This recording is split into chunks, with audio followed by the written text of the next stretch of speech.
former chairman and CEO of Lagos State Ferry Services.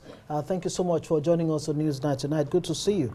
It's my pleasure being here. Yeah, way too many boat accidents in Nigeria, especially in Niger, Adamawa, Sokoto, Kebbi, you name it. Of course, Lagos has had its fair share. What exactly is fundamentally wrong? Is it regulatory failure? Yeah, so many things are fundamentally wrong. First and foremost, we're putting the first thing to be done as last. The waterways has 3 or 4 principal characteristics. The first in setting up the waterways is to provide the jetties. The second one is to do the channelization of the waterways. The third one is also similar as to purchasing the ferries that will ply on the waterways or that will run on the waterways. The last, which is always supposed to be the first, is the safety measures. And that explains why we have the Inland Waterways Authority. That explains why Lagos State has the, also similar organization called the Lagos LASWA, the Lagos State Waterways Authority. These are supposed to be the first thing to be put first. But then it's always the last. So when people are doing ferry business, boat business, the first thing is to look at the jetties. The jetties are your starting point and your dropping point.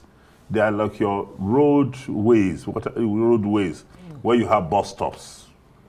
Right. Without the jetties, there can be stoppages on the road.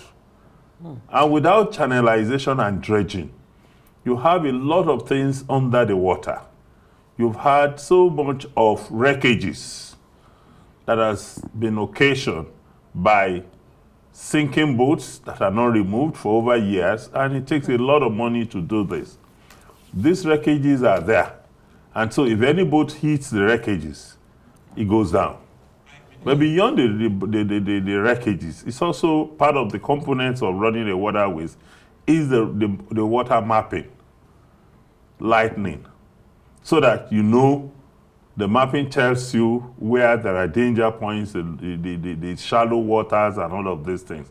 So the major factors for mishap is always those factors. But then, above all, overspeeding, inexperienced boat riders. Overloading is very critical.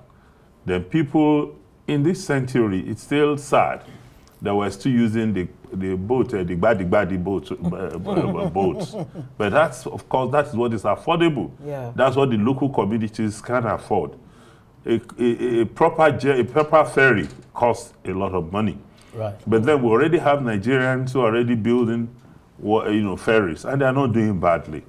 So I remember when I was in Lagos State Waterways, Waterways Services, I bought 5 world-class ferries for the states. And they become very useful. But over time, because of the enormity of the cost of incurring a water, ferries from abroad, especially because of the sophistication involved, there are local builders who have also done well.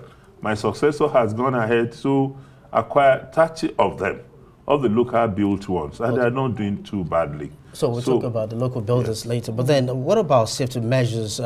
What can we do to ensure that rescue mission is prompt enough such that we don't keep losing lives unnecessarily? See, promptness is about availability of the facilities. When you say promptness, if there is a boat mishap in point A, the person coming to rescue is coming from point Z. There must be the facility, the waterways the waterways boats, speed boats. It must not only not be speedboat, it must be speedboat that is equipped. In the developed world, there are speedboats that are, there's what is called, ambulances water boats. Right. The ambulances are there. They are stationed in strategic locations. So when there are even issues, but what we see content here with in Nigeria are local rescuers. Those who are local men, who are fishermen, who are, vast in the experience of waterways, and then they can jump into the water and rescue. So it will continue to be like that for as long as we don't pay attention to the first thing that we should do, and we're making it the last. So the facilities are not there. So let's talk about investigations. President Tinubu has called for, thorough investigations to unravel why this happened. Based on your experience, what are the questions that should be asked in terms of investigating and ensuring, too, that this doesn't happen again? What are the questions to ask? Yes. I've situated the questions. Were there rescue facilities? If there are no rescue facilities, what should government do? Are there regulatory authorities, those who are in charge of monitoring the boat movement while they're on water, to ensure that there are no overspeeding? When you overspeed, when boat regulators are on water, they monitor, and when you overspeed it, they stop you. What about the wearing of the life jackets? Why do you allow people to board the ferries without life jackets? In the first instance, your life jacket is like wearing your seat belt. When things happen, the life jacket has some rescue missions. It can survive you for a period of time. But then here we are. Who is checking those who are boarding the ferries? So those who want to board the ferries, what do they need to do, to help themselves? They need to also accept or board ferries that have life jackets. It is not their duty to provide life jackets. It is their duty to get any point in timely ferry point to say, can I wear my life jacket? And then they are available. I know of the Lagos State government that provides life jacket free and in large quantum. But we know what happens in Nigeria, and then they start telling them, let's go, there's no jackets available. It's not there for you to go on a suicide mission. There are no jackets for you, and you want to board the ferries. Sorry.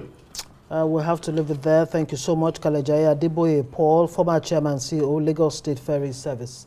Thank you for joining us.